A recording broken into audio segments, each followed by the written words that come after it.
ويليام عنده 63 سنة. دخل المستشفى وهو بيعاني من حمى وصعوبة في التنفس مع وجود زرقان في وشه وإيديه ورجليه.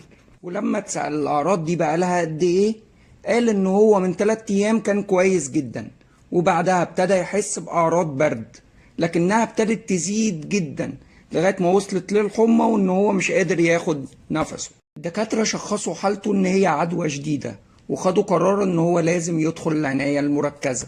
الأطباء ابتدوا يعملوا فحوصات، ابتدوا بتحليل دم اللي بين إن هو عنده نقص في كرات الدم البيضاء اللي بنسميها ليمفوسايتوبينيا، والليمفوسايتس دي مسؤولة عن مكافحة العدوى. والفحوصات برضو بينت إن هو عنده خلل في وظائف الكبد وخلل في وظائف الكلى، وإن عضلات جسمه ابتدت تتكسر وبروتين العضلات ابتدى يدوب في الدم.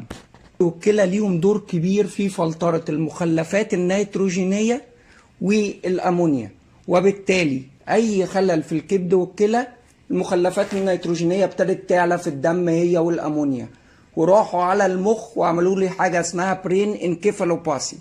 ده خلل بيحصل للمخ يخليه في حالة عدم اتزان، عدم تركيز، وأحيانا بيفقد الوعي. ابتدى يحصل كمان حاجة اسمها ميتابوليك أسيدوزيس، وده معناه ان الدم بالاكسجين مش واصل كويس للاعضاء. ابتدى الدكاتره يدوله امبيريكال انتيبيوتيك او مضاد حيوي بطريقه عشوائيه، لان عشان يحددوا نوع الميكروب والمضاد الحيوي المناسب كان لازم يستنوا 3 أو 4 أيام عقبال ما نتيجه مزرعه البكتيريا تطلع، وطبعا المريض هيكون انتهى خلال الايام دي. مزرعة البكتيريا بيتاخد عينة من الميكروب، والميكروب هنا موجود في الدم، فاتاخد عينة من الدم، ونبتدي نعمل مزرعة ونستنى النتيجة اللي بتقول لنا أني نوع مضاد حيوي مناسب أكتر للحالة دي. بعد 6 ساعات من دخوله المستشفى قلبه توقف تماما عن العمل، وده لأن كان ضغطه واطي جدا جدا. الأطباء ابتدوا يعملوا إسعافات ويضغطوا على القلب لغاية ما اشتغل.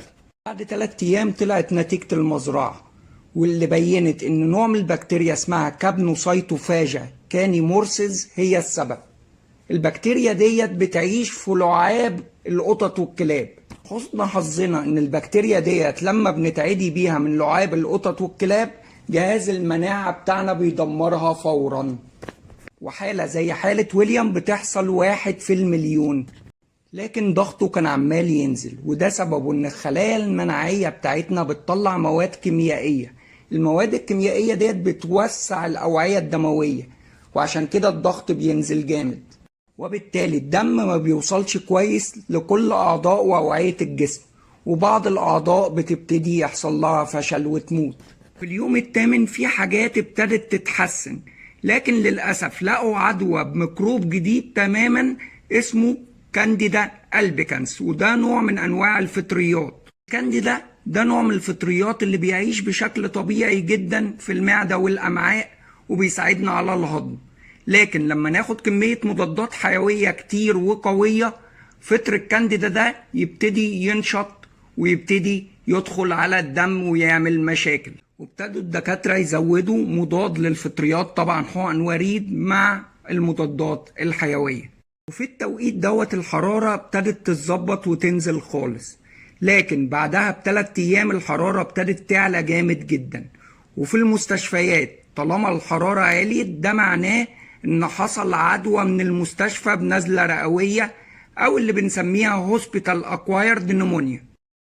وعشان يتأكدوا اتعملت إشعة مقطعية اللي بينت ان هو بالفعل عنده نزلة رئوية، واتعمل مزرعة جديدة اللي بينت ان في ميكروب ثالث جديد وهو فطر الاسبراجيلاس، وهو اللي مسؤول عن النزلة الرئوية او الهوسبيتال اكوايرد نمونيا.